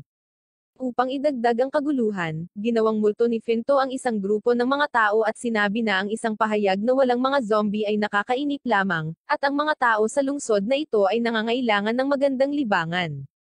Ang Libra at ang mga puwersa ng lungsod ay lumalaban sa lahat ng mga bagay na ito at sinusubukang panatilihing kontrolado ang mga bagay, habang naabot ng unggoy si Leonardo at binigay sa kanya ang kanyang camera na may huling recording ni White kung saan hiniling niya kay Leonardo na iligtas sila. Sa kabilang banda, ang mga casters mula sa iba't ibang panig ng mundo ay dumating sa Helselim slot at sinimulan nilang ayusin ang hadlang, ngunit ang isang piraso nito ay tila nawawala. Naniniwala sila na ang nawawalang piraso ay dapat na nasa anak na babae ni Benjamin, dahil ang kanilang mga magulang ay pinaghihinalaang gumagamit ng ipinagbabawal na sining, kung saan ginawa nila ang kanilang puwersa ng buhay sa isang espesyal na hadlang na nagpapatatag sa hadlang sa paligid ng lungsod, at kumukuha ng kapangyarihan mula dito upang suportahan si Marian. Ngunit ngayon, nawala na siya, at mukhang sinusubukan niya ang lahat para hindi tuluyang gumuho ang lungsod at magsimula ng isa pang kaganapan tulad ng Great Collision. Matapos tingnan ang video ni White, nagpa siya si Leonardo na hanapin si Willie at iligtas siya mula sa King of Despair kasama si Marian, at ginamit ang kanyang mga mata upang hanapin siya. Tumakbo siya patungo sa kanya at sa kanyang paglalakbay ay nakatanggap siya ng maraming tulong mula sa kanyang mga kasamahan sa Libra. Iniligtas nila siya mula sa random na mapanganib na mga durog na bato na tila babagsak ng wala saan, at binibigyan din siya ng tulong upang maabot ang King of Despair. Samantala, nakarating si Claude sa kapilya at nakilala mismo ang kontrabida. Sinabihan siya ng King of Despair na mawala dahil hindi siya naghihintay sa kanya, ngunit sinabi ni Claude na wala rin siya roon para makipag-usap sa kanya at hinahanap niya si Willie. Sa sandaling iyon, isang random na piraso ng bato ang lumilipad at tatapusin na ang King of Despair, ngunit pinoprotektahan siya ni Claude, at ito ay nakakatuwa ng husto sa King of Despair. Sabi niya, laging may mga heroic characters na gaya ni Claude sa bawat istorya, pero ngayon nasa paradigm siya kung saan kailangan niyang protektahan siya mula sa sarili niya at batiin siya ng swerte. Hinawakan siya ni Claude sa kanyang lalamunan at nakaramdam siya ng hindi pagkakaunawaan dahil ayaw niyang masaktan si Willie, ngunit hindi rin niya maihihiwalay sa kanya ang King of Despair. Pinoprotektahan niya pa siya mula sa isang grupo ng mga random na durog na lumilipad sa kanilang daan, at sinubukang gumamit ng Talk no Jutsu sa kanya, ngunit pinabalik siya ng King of Despair na lumilipad gamit ang kanyang psychic powers at sinabing matagal nang nawala si Willie. Sa sandaling iyon, dumating si Leonardo sa eksena at sinabing hindi iyon totoo, at nakikita niya ang totoong Willie na nakatayo sa tabi niya at umiiyak na gusto niyang mabuhay. Pagkatapos ay tinawag niya si Marian at sinabing alam niyang naririnig siya nito, at hinahayaan siyang magpakita ng sarili sa espiritual na mundo bilang isang basag na hadlang. Sinabi niya sa kanya na nandito siya para iligtas siya, at pagkatapos ay ginamit niya ang kanyang mga kapangyarihan sa mata upang ipakita ang kanyang paningin sa King of Despair at hinahayaan siyang makita din si Marian.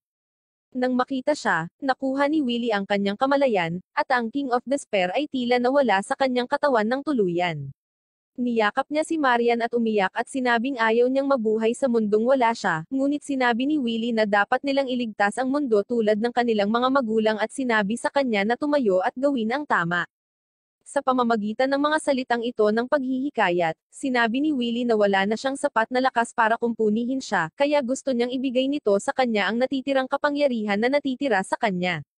Pagkatapos ay gagamitin niya ito upang muling may sagawa ang hadlang at patatagin ito. Sumang-ayon si Marian, at naayos ang hadlang at naligtas ang lahat, maliban kina Leonardo at Willie, na nawalan ng isa sa pinakamahalagang tao sa kanila. Lumapit si Leonardo kay Claude, at sinabi niya sa kanya na talagang ipinagmamalaki niya ito sa pagligtas sa mundo at natutuwa siyang tinanggap siya noong ginawa niya ito.